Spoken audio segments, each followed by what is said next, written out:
Ambyar sudah hadir di sini. Ada sang kakak dari korban FF yang menjadi korban perundungan di sekolahnya, Mbak Cici. Ya. Terima kasih banyak sudah hadir di Pagi-Pagi Ambyar, dan juga Marisa Ica seperti biasa yang selalu membantu siapapun yang membutuhkan, dan juga Bang Nabawi ya, selaku kuasa hukum dari keluarga FF ya. Yang pasti kami di sini turut prihatin atas apa yang terjadi, dan sekali lagi tentu saja kita menolak keras apapun itu bentuk perundungan, baik verbal dan juga non verbal, bukan hanya di lingkungan sekolah, di lingkungan kerja, tapi juga di pertemanan, karena imbasnya ini bisa berpengaruh secara langsung terhadap mental. Oke, kalau buat Mbak Cici sendiri sebagai seorang kakak, pertama kali mengetahui bahwa sang adik menjadi korban perundungan, gimana ceritanya? Awalnya tahu dari mana? Awalnya itu saya di rumah, sore itu jam 4. Harusnya kan anak itu datang ke rumah itu jam 3. Anak adikku. Oke. Biasanya datang jam 3, tapi itu jam 4 nyampe rumah. Bisa lebih kencang lagi kan? Ya. Jam 4 nyampe ke rumah, terus ada telepon dari bapak, bilang katanya habis dipukulin. Terus aku beda rumah. Aku beda rumah. Aku nyamperin ke rumah, ternyata adikku udah dateng itu. Aku tanya sama ibu udah nangis.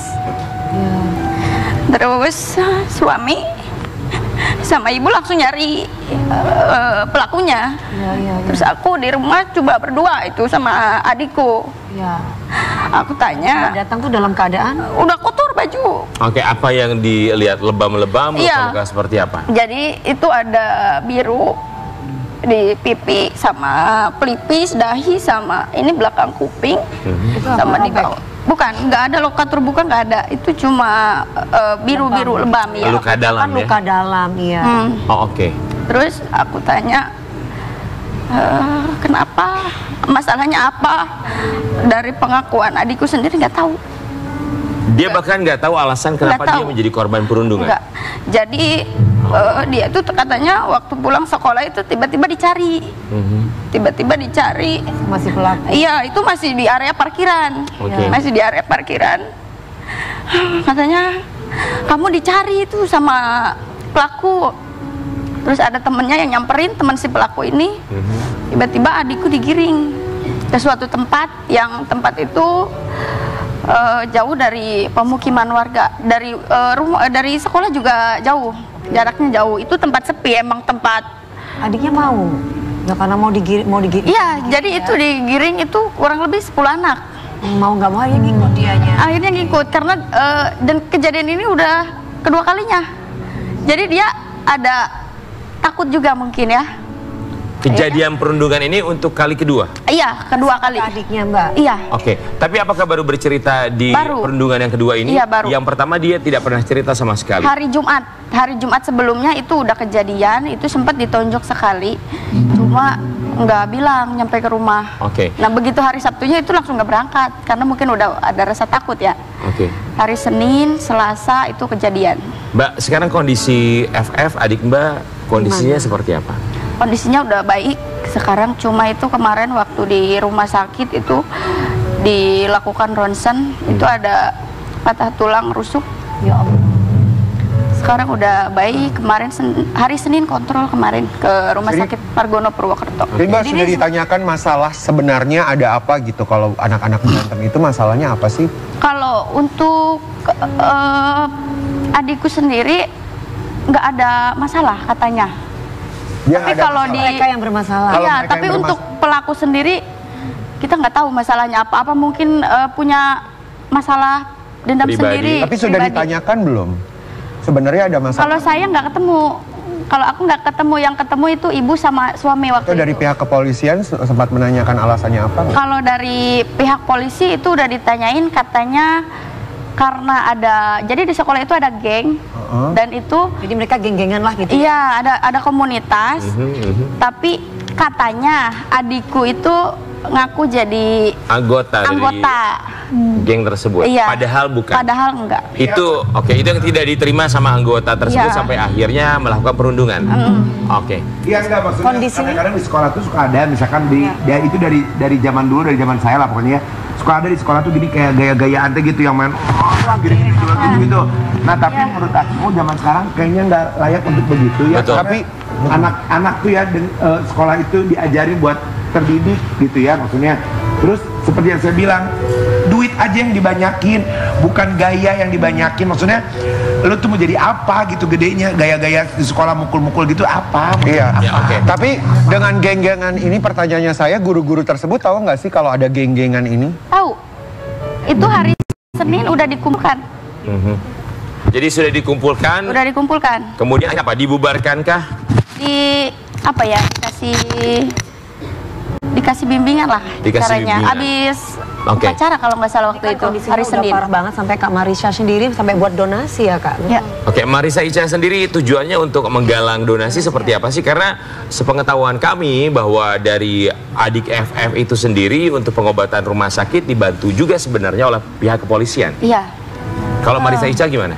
Aku itu membuat donasi sebelum dibantu pertama. Oke. Terus kedua, keinginan dari netizen di sosial media juga ingin membantu. Akhirnya dari pihak keluarga juga tidak ada apa ya, nggak yang latah minta dibantu nggak.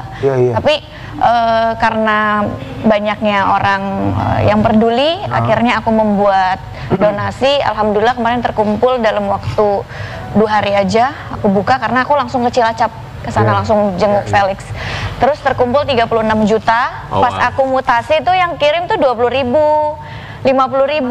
Yang penting ikhlas ya. Iya, Bukan jadi masalah begitu, nominalnya, tapi bagaimana begitu mereka banyaknya guyup, orang, gotong royong tentu gotong saja royong, makanya aku bangga banget untuk sama menolak netizen di Indonesia. apa yang namanya Betul. perundungan, dan pastinya mereka menyumbang juga berharap Iya, ini iya. kejadiannya tidak terulang kepada siapapun termasuk keluarga mereka. Yang Oke. bangganya berpartisipasinya tuh banyak banget Baik. gitu yang Bang Nabawi, karena waktu kita begitu sedikit sekali, boleh singkat dijelaskan. Ini karena memang para pelakunya masih di bawah umur. Ancaman hukumannya itu seperti apa? Silakan singkat Bang Nabawi.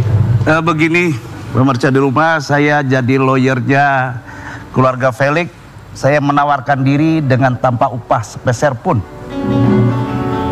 Dan saya setelah melihat video itu, saya tergerak untuk membantu dengan secara sukarela. Oke, ancaman hukumannya buat mereka Ancaman yang di bawah umur? hukumnya yang jelas dia dikenakan pasal 76 Junto 76C Junto 80 Undang-Undang Perlindungan Anak. Ancamannya 3 tahun 6 bulan.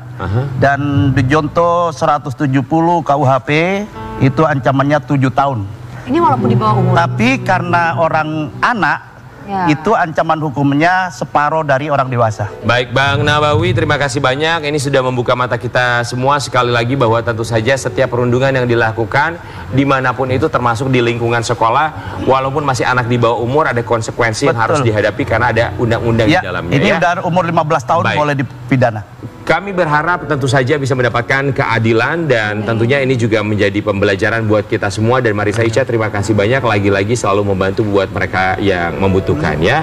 Dan kita juga berharap buat Sobat Ambiar di luar sana, kalau lagi ada masalah, tolong jangan pernah membawa masalah ke lingkungan sekitar, karena kita juga tidak tahu nanti pada akhirnya output apa yang bisa kita lakukan kepada orang-orang yang belum tentu bersalah, tapi karena memang dasar permasalahan kita atau pola pikir kita yang sedang rumet, lagi pusing, bisa membuat orang lain juga merasa bisa jadi apa ya, bisa jadi dia merasa entah tersakiti atau juga apapun itu ya. Pokoknya biar nggak rumet nih, bentar lagi nih ada film nih dari Nona Manis kita nih. Ini yang penting, pokoknya kalau misalnya lagi bete segala macam, udah nonton film aja ya.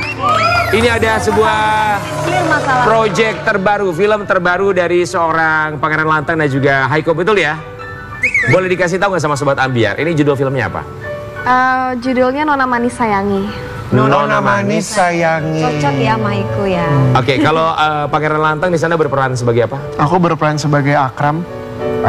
Sebagai Namanya Ajang. Kalau pasangan dari- Haiko? Orang setempat di situ lah pokoknya. Aku sebagai Sika. Sika. So, ini bercerita tentang apa filmnya? Ini bercerita tentang persahabatan Sika dan Akram sampai jadi seorang couple. Terus juga masalah keluarga, adat, banyak sih sebenarnya dalam satu film ini. Oke, selamat buat film terbaru kalian. Kita berharap semoga tentu saja diterima oleh masyarakat Indonesia. Pada tanggal berapa? Thank you. Tanggal berapa tayang? 2 November. 2 November. 2 2 November. Ya, jadi buat Sobat Ambiar sekali lagi jangan lupa untuk menyaksikan sebuah film terbaru dari Pangeran Lantang dan juga Haiko di tanggal 2 November. Judulnya sekali lagi apa tadi? Nona Manis Sayangi. Nona Manis Sayang. Ya, oke. Kalau penasaran seperti apa, kita lihat dulu cuplikannya yang satu ini. Saya di sini ingin menemukan apa yang saya cari. Saya harus menyatukan energi alam baju dengan diri saya. Tapi perasaan saya mengatakan sih, kau sudah nyaman di tempat ini. Kita bagian dari keindahan itu. Terima kasih, Kapten. Saya merasa Putri Naga yang diselamatkan dari pemangsa. Putri Naga bisa terbang, bukan digendong, Nona. Boleh juga kau sedikit bernostalgia, tapi setelah ini kau tidak punya waktu lagi untuk Sika. Apa salah Akram? Apa Bapak tidak ada motivasi kuat selain menjauhkan Sika dari Akram, begitukah? Pak Dermawan itu sengaja menjauhkan saya dari Sika. Pak Dermawan itu tahu saya tidak bisa membayar belis dia. Harga belis untuk Sika nanti adalah harga belis yang termahal yang pernah ada di Labuan Bajo.